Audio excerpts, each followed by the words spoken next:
two verses of the Holy Quran describe the crying by, you see their eyes overflowing with tears. But why crying is so described? Is there any reason in the use of this expression? Especially when through all known epochs, as well as the 7th century, when the Quran was revealed, such Arabic phrase was unusual, and even singular. To understand the significance of this description, I invite you to follow, briefly, the path traveled by the tears in the eyes. The main lacrimal gland, and lacrimal accessory glands, are responsible for the secretion of tears. They are situated in the upper outer portion of each orbit, in the lacrimal fossa of the orbit formed by the frontal bone. From the lacrimal glands, tears and tear film cross several ducts to reach the inner edge of the upper eyelid, from which they flow on the outer surface of the cornea and conjunctiva of the eye, in order to wash it, disinfect it, and raise its moisture content. Then, they reach the corner of the eye, or lacrimal lake, and rush in the lacrimal puncture, in order to pass through the upper and lower lacrimal ducts, to reach the lacrimal sac. From this reservoir, tears then head to the nasolacrimal canal, and rush finally, in the nasal cavity. But, in fact, this flow is not purely gravitational. Indeed, it is assisted by a pump which allows him to evacuate more easily tears to the nasal cavity. That happens during the flickering of the eye. Effectively, when the eyelid is folded back, muscle and ligament responsible for this are in a such state that the upper and lower lacrimal ducts will be under pressure, which would result to discharge the tear fluid they contain to the lacrimal sac, and from there to the nasal cavity. On the other hand, when the eyelid is raised, these muscles and ligaments are relaxed around the two tear ducts, knowing that their wall is elastic, their sections increases. Then they increase in the volume, and a depressurization appears within him, which has the effect of sucking the tears that had accumulated earlier in the lacrimal lake.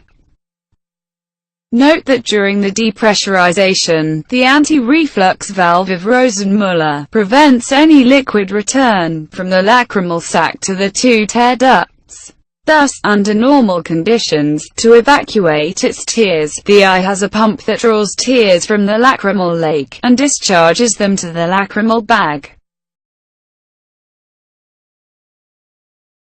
However, in special conditions, such as during the sensation of pain, or sadness, or joy, or also when the eye is harassed, or even when you peel an onion, it emerges from it, the propaneal oxide, who in arriving to the eye reacts with tears water, to give sulfuric acid, very irritating to the eye.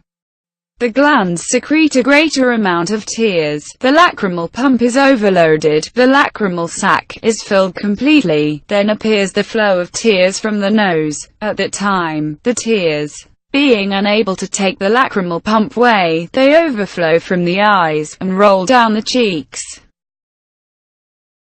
Finally, we conclude that tears flow in the eye, all the time, night and day, in a route inside the eye, and are therefore not visible from the outside. But during the crying, lacrimal glands are shedding too many tears. The lacrimal pump is racing, the lacrimal sac is overfilled, and tears appear at nose. At this moment, tears, which cannot be evacuated by this path, then they overflow the eyes, and stream down the face. Today, scientists define the crying by an overflow of tears from the eyes.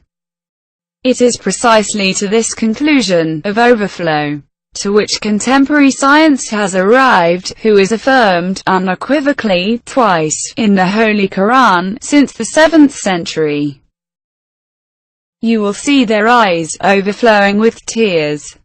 This is the Quranic verse. ترى أعينهم تفيض من الدمع مما عرفوا من الحق. They turned back, while their eyes overflowing with tears. This is the Quranic verse. تولوا وأعينهم تفيض من الدمع حزنا ألا يجدوا ما ينفقون.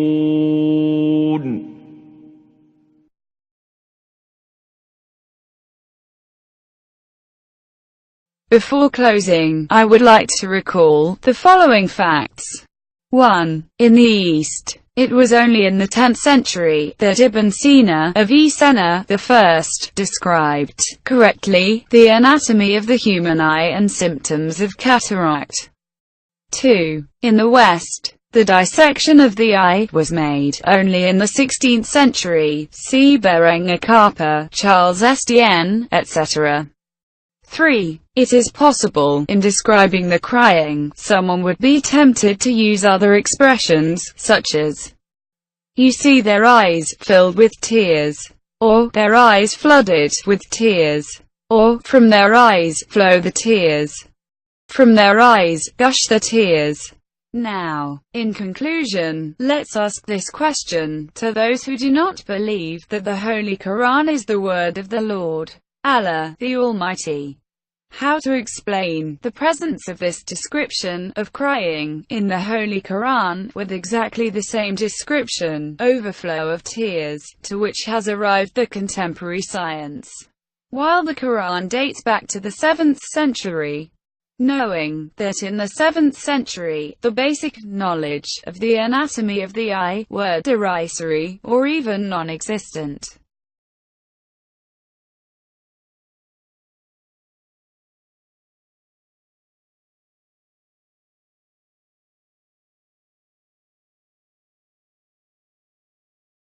Thanks for your attention.